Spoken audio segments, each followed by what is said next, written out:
The KDPG Sunday edition is brought to you by UPMC Health System. Now, from the two most trusted names in local news, KDPG Sunday edition with Stacy Smith and John Craig.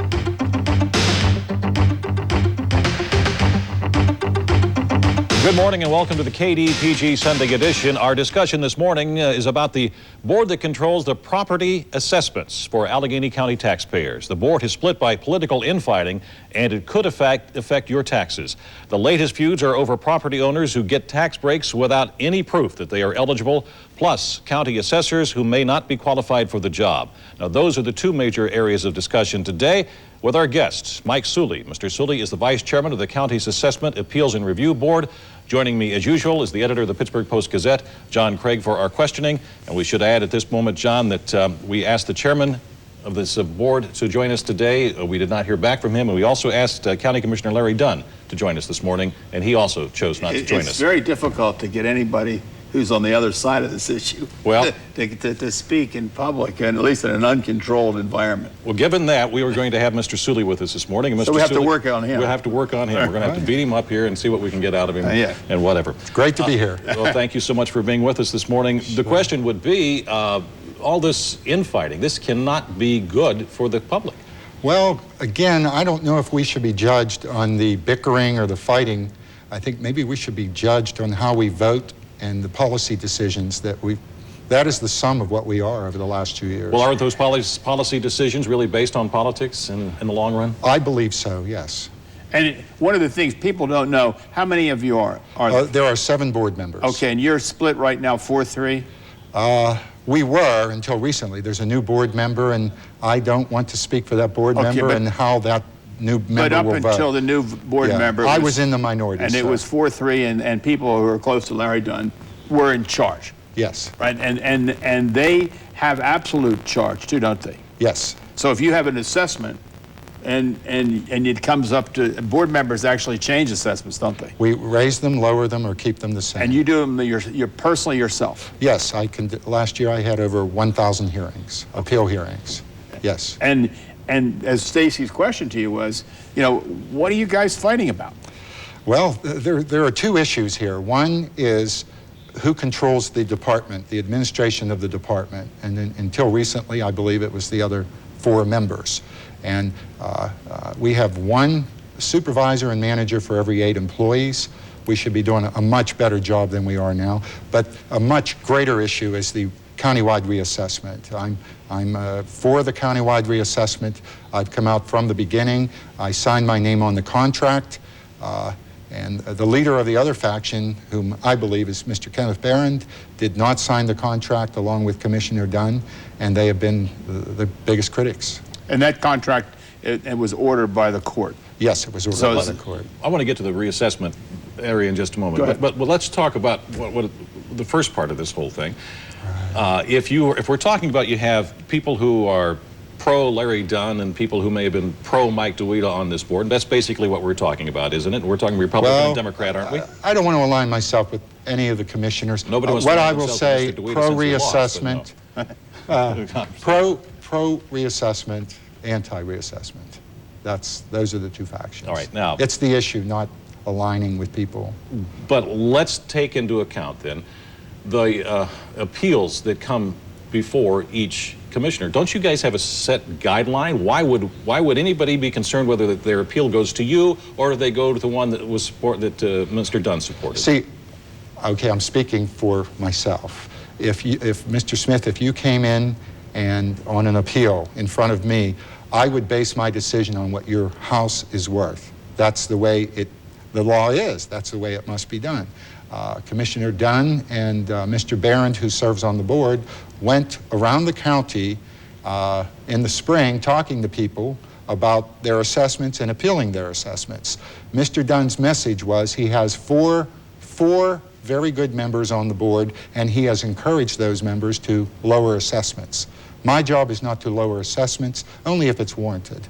So how do we get? No, we have to add again. Mr. Dunn's not here to refute that charge. But anyway, go ahead. No, but I was thinking, pressing on what you just said. So how does it get to you or somebody who's like Mr. Barron? How does it determine who gets which appeal? They're assigned by the chairman of the board. So that's Stacy's question. What's the nature of the system? The nature of the system, it's in an order based on how many reviews were accomplished by our assessors.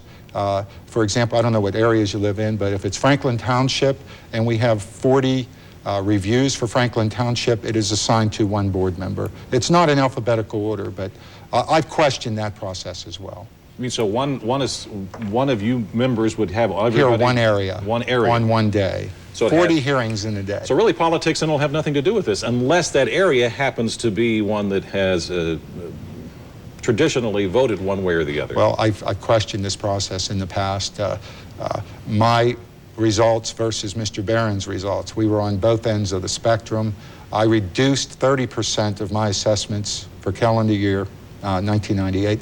Mr. Barron reduced 70% of his assessments. Same county, similar homes. I did a review on the sum of our results, and what I found that we were reducing sale prices, Stacy, by 18%.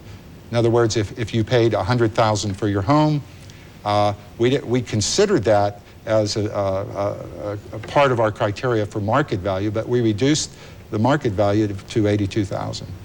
No. That's not good. Well, so you're that's saying a problem. We're you're not saying doing the house the job. should be assessed at what the sale price is then? No, I'm not saying that. You can look at the sale price, but you have to look at other similar homes in the neighborhood and see if they're selling in the same range. Sometimes there are aberrations. I do not chase sales. Well, let me get back to Stacy's question. Sure. You're from Mount Lebanon. Right. You used to be in the real estate business in Yes, Mount Lebanon. 20-some years. Now, I don't know whether Mount Lebanon's your territory, but you get a whole lot of cases from Mount Lebanon.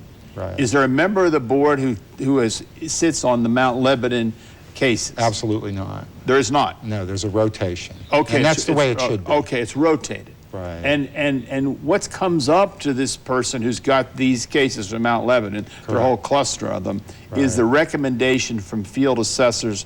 They describe the problem. Right, and the assessor gives testimony, and the owner does too. Right, and then you make a decision. Correct. Because you're on Mount Lebanon this week or this month, right? I haven't.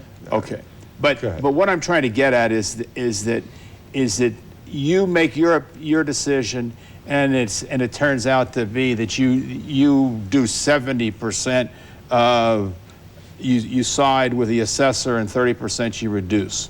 Say whatever. All right. Yes. Okay. But then we go to Mount Lebanon 2 or 3 months later. There's somebody else sitting on the appeals, and it's reversed. So what you have in I've seen evidence of that. So what you have in Mount Lebanon is you have, depending on who is the assessor or the board member who's hearing the appeals, you have the same field assessors making the same recommendations, but one board member does this and one member does that in the same neighborhood. Correct. Now, doesn't that drive people crazy? Drives me crazy. My argument all along has been I look at the property and I make a decision on what the market value of the individual property is. Some of the board members look at assessments on the street. And if those assessments are wrong, I cannot base my judgment on bad assessments. What we're getting to here then is there's no set in stone criteria. Correct. You are right. Then we should throw the whole thing out, start all over again. Well, we, the 7 board members, should get our act together and come up with firm rules on what the criteria should be. Who should set these rules? We, the board members. Shouldn't the legislature maybe do this? Shouldn't somebody else get involved here, take the politics out of it, so to speak? Well, if you can ever do that with the state legislature. Well, no, the state legislature in 1942 already came up with the rules, and I honestly believe that some of us are playing by the rules as written by the legislature. They can write whatever they want, and some board members may follow the rules, and so some you're saying may not. the rules are there, but it's how they're interpreted? Correct. Yes. That's what I'm saying. And I'm saying my job is to find market value on the individual property of that individual taxpayer coming in at that time, not to look at other assessments in the street. I'm the Allegheny County assessor, not the Mount Lebanon or the Franklin Park or the Well, no, wait, I don't Monroeville know. assessor. I'm sorry to be a little confused here, but a moment ago you said you take a look at what the sale price of the home is, and then you also see how the other homes are selling in the area. Now you're saying, well, somebody else is taking a look at the other assessments on the same street, and that's not right. I'm sure of that.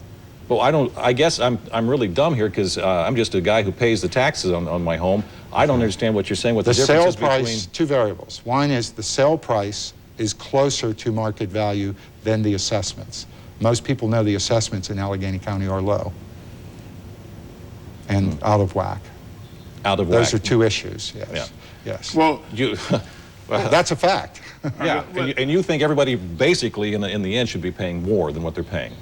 No, I'm saying people... If you feel if they're too low, then they're not paying enough. I'm saying that people should be paying their fair share, and it should be based on... Well, no, you just stated that the assessments were too low. Yes. Okay, then people should be paying more is what you're saying. No. What I'm saying is some people are above that and below that. The only state agency that monitors our activity is the State Tax Equalization Board. They've determined that our assessments are low, 20% below what they should be based on sales from 1997.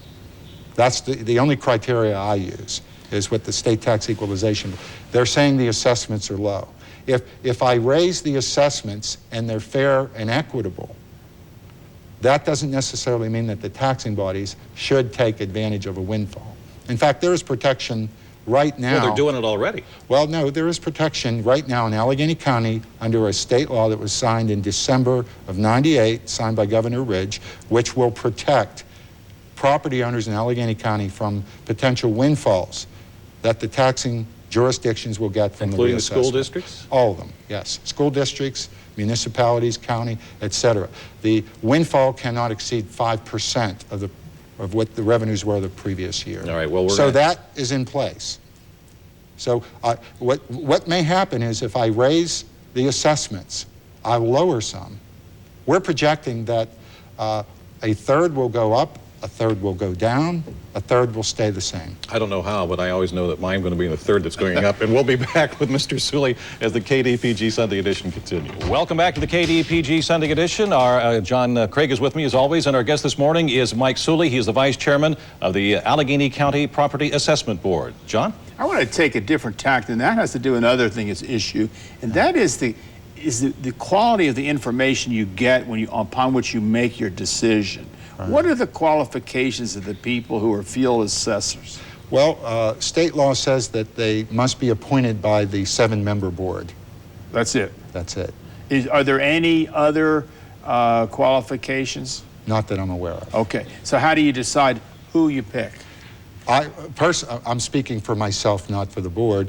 I would, at entry level, I would want someone with prior real estate experience. Okay. It'd be easy to train that person because they've already had real estate education. All right. And how many of them are there? Right now we have 21 active assessors. And how much are they paid? In the $20,000 range. So it's not a very good job?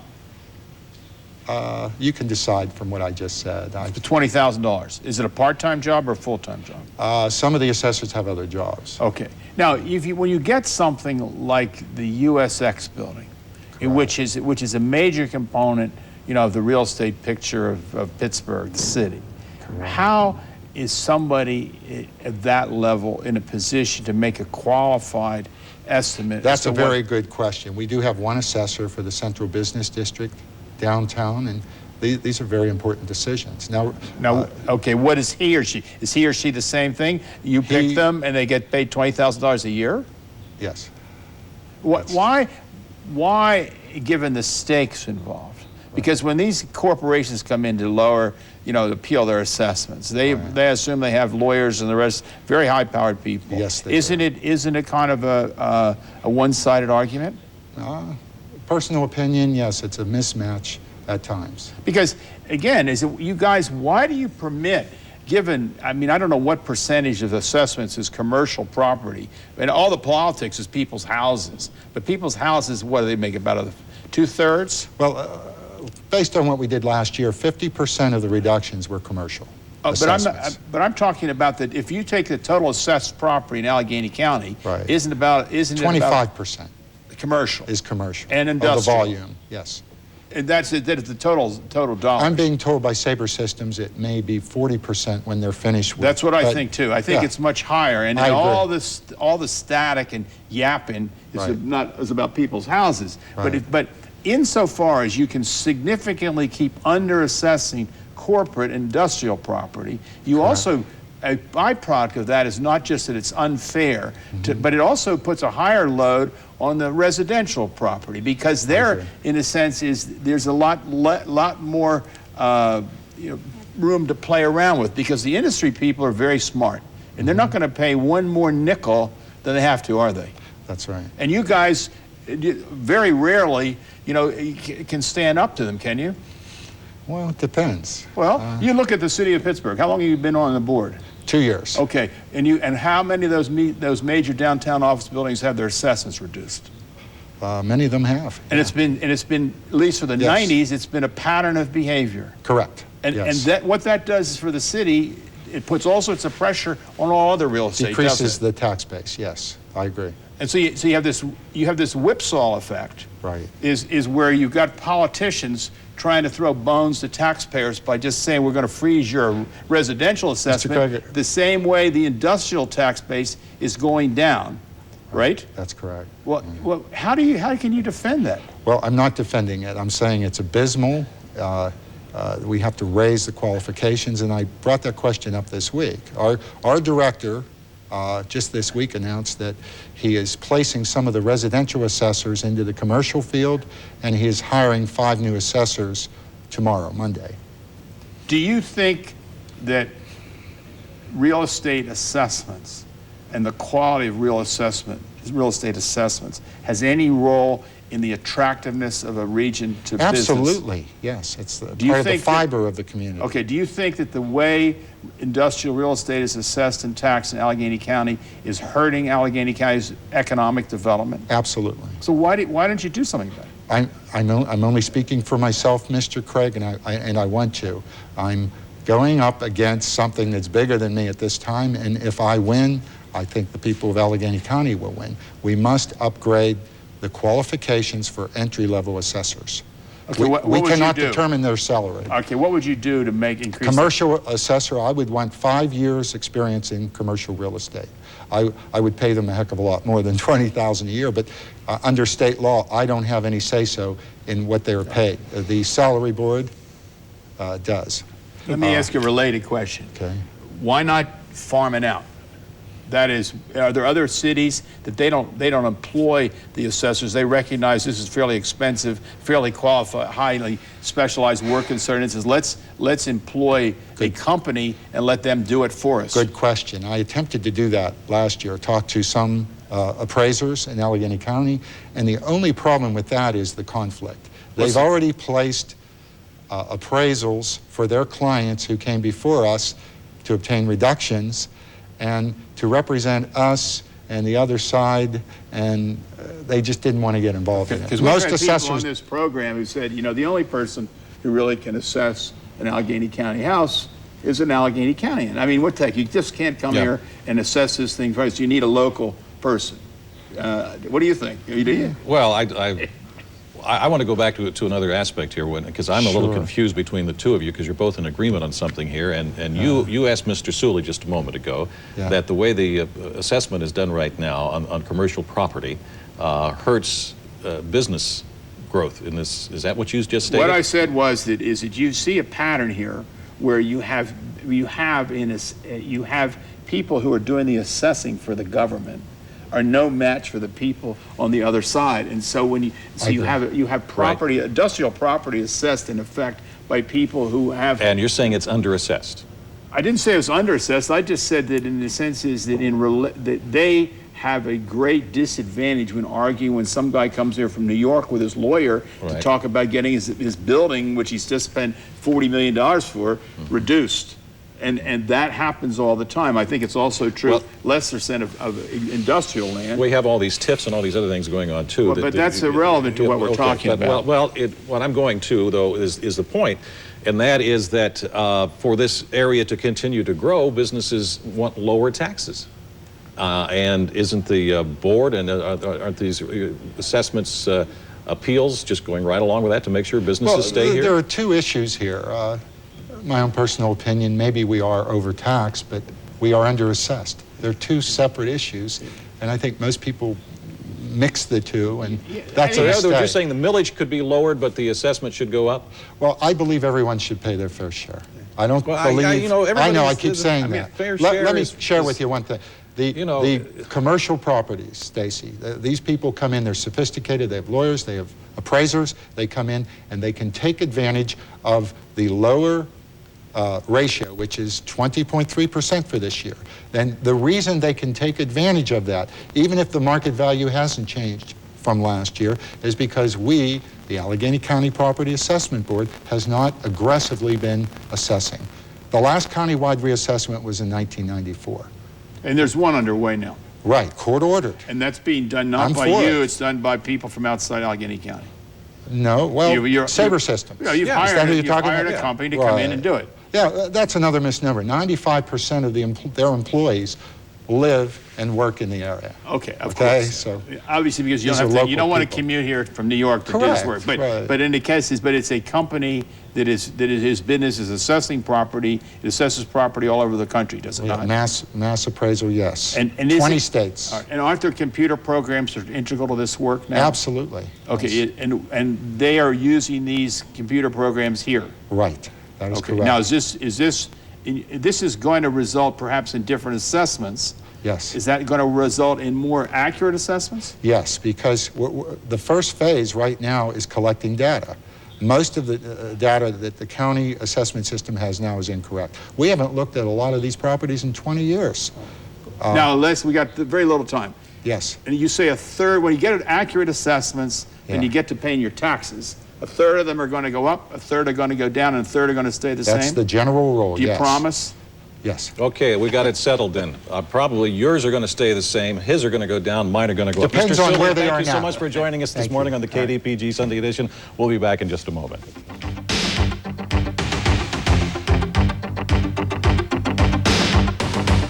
Well, John, nobody likes taxes. A lot of people say this whole system is just not fair. And also they say it's impossible to assess accurately. And my answer is, well, it's not impossible to appraise accurately. Every mortgage is based on an appraisal. Every bank loan and everything in Allegheny County that has a mortgage is on an accurate appraisal. And you can do the same thing with an assessment. Yes, perhaps then what everybody should look at is the millage that people have to pay.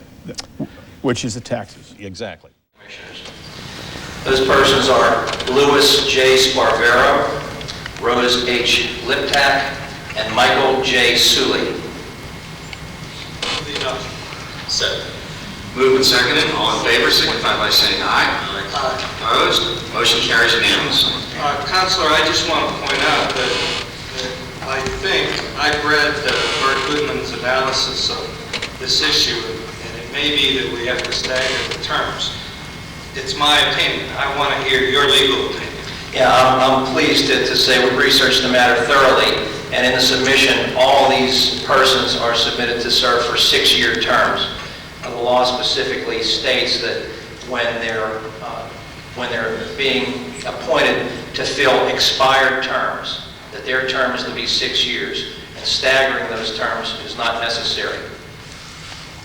So your opinion is that this is your official legal opinion? That's my official legal opinion. That's correct. That they're all to be appointed for 6-year terms, and that staggering the terms is not necessary or really permitted in this case. I would have a different legal opinion, but I will take yours as the word of the kind. Thank you. We have researched it thoroughly. I'd like to ask Rose Liptak and Mike Suley to please approach the podium. Raise your right hand. Yeah.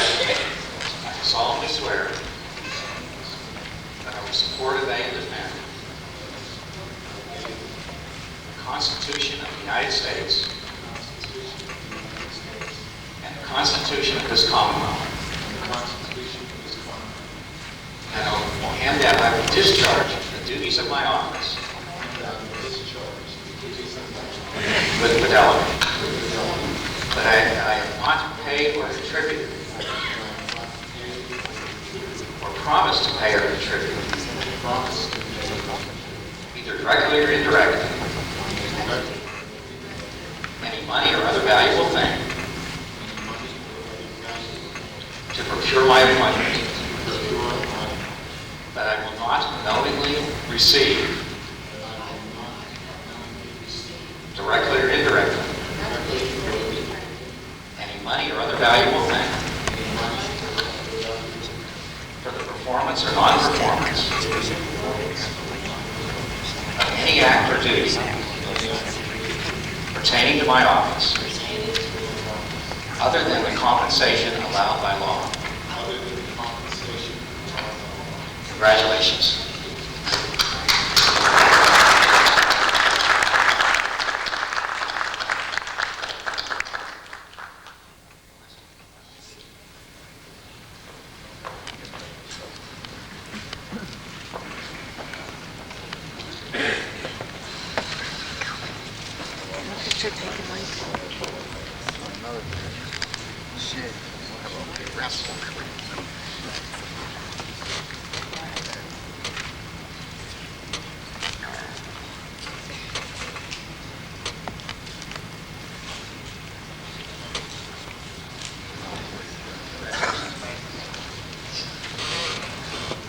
Policy show on the road in tonight's Neighborhood Newswire at 11. In Bellevue, commissioners hosted a public hearing at Northgate High School. They also swore in the Board of Property Assessments and Review. Oakland City Council held a public hearing.